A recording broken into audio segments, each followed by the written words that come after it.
Hey, it's Jim again. So a little bit of bar maintenance here for our chainsaws.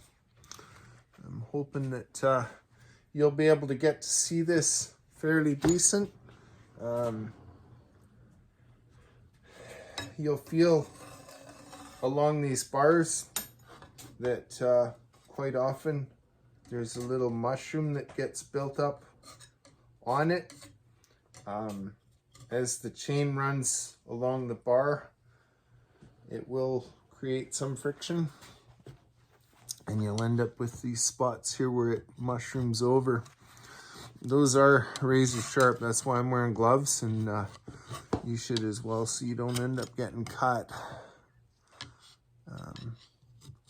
So I'm just going to go through the easiest way to deal with that. Some people will use a grinder, but you can basically take a good file. Okay, this one's kind of like a axe file where it doesn't have any teeth on the edge, but anyways, I just go along it like that, and we'll get rid of that mushroom that's on there. Okay, and we can do this other side as well. Doesn't matter which direction you go. Okay, and then you can flip it over and do the other side, or you can just do it. The tip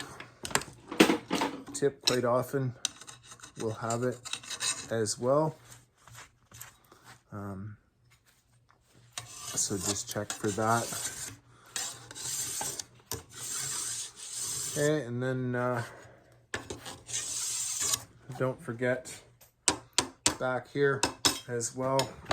And so if you want, you can flip her around and just give it a couple, just in case there is some stuff building up in there. Like I said, it really ends up being just as jagged as like a tin can lid, so it's always a really good idea to keep up on that.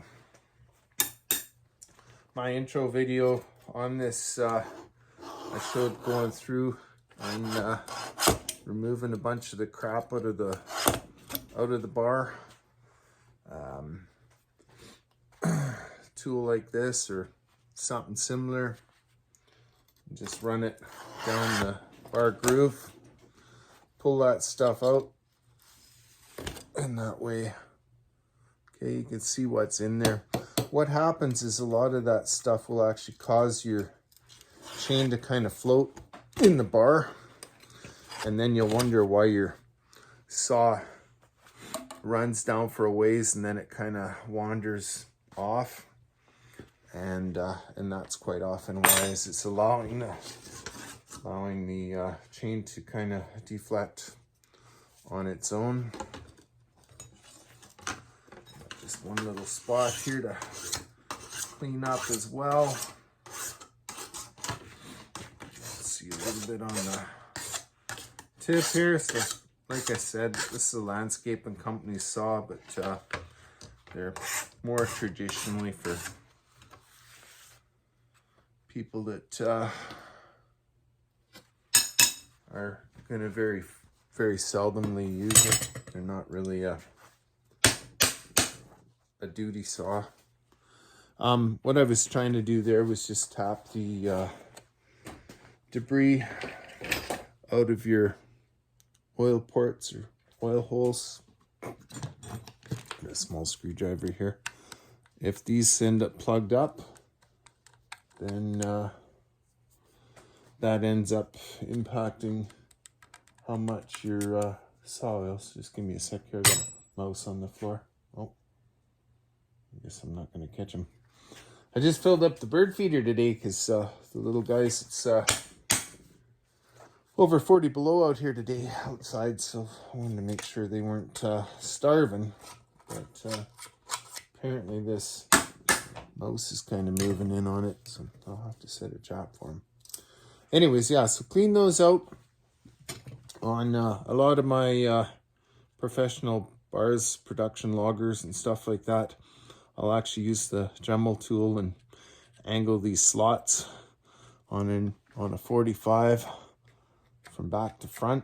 That seems to help the drivers actually clean the debris out, helps oil flow better and prevent them from plugging up. So, but anyway, for this purpose, that's pretty much bar maintenance. This one doesn't have a greasable tip on it. Some of the better ones do, and you'll see that quite often it'll be a little hole right here, and you just give it a pump with your little grease gun, and then you can rotate it 90, or quite often these are offset from one side of the bar to the other, and that way you can just do both holes. Okay, so that's something to look for. Pretty much every bearing on your saw requires grease, and that one's no different. Okay, this saw, when it came in, it was running a spur sprocket. I know I'm not in your field of view very much here. I prefer these rim sprockets with the replaceable rim sprocket on it, and so that way you're just replacing the actual worn component. You don't end up having to replace the whole drum as well. So if you're going to keep one of these for any length of time, see if you've got that option, or better yet, buy a saw that's actually got the rim drive sprocket on it. Should be a little bit more commercial, professional type thing.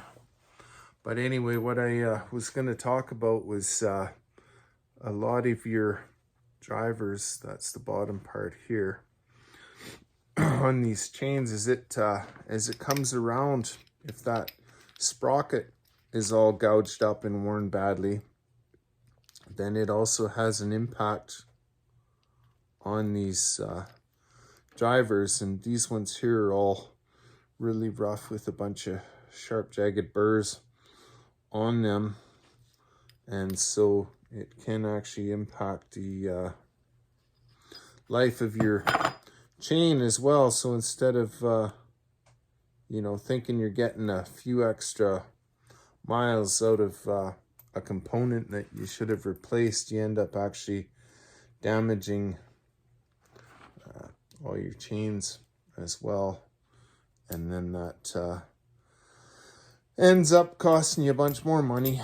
And when you do change out your sprocket, it's a good idea to change out any of those chains that are all jagged like that too, or else they'll wear into either your sprocket or the spur.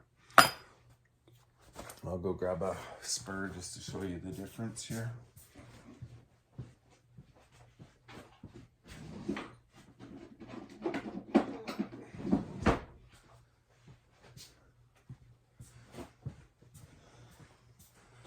Kind of wasn't planning ahead there on that part, but so this is the spur. It looks kind of like, you know, like the old cowboy western spur thing. So that's how it goes. They go around it. This one's for 3/8, I think. But anyways, so yeah, they fluctuate back and forth on that whole thing, and they usually wear a groove in it.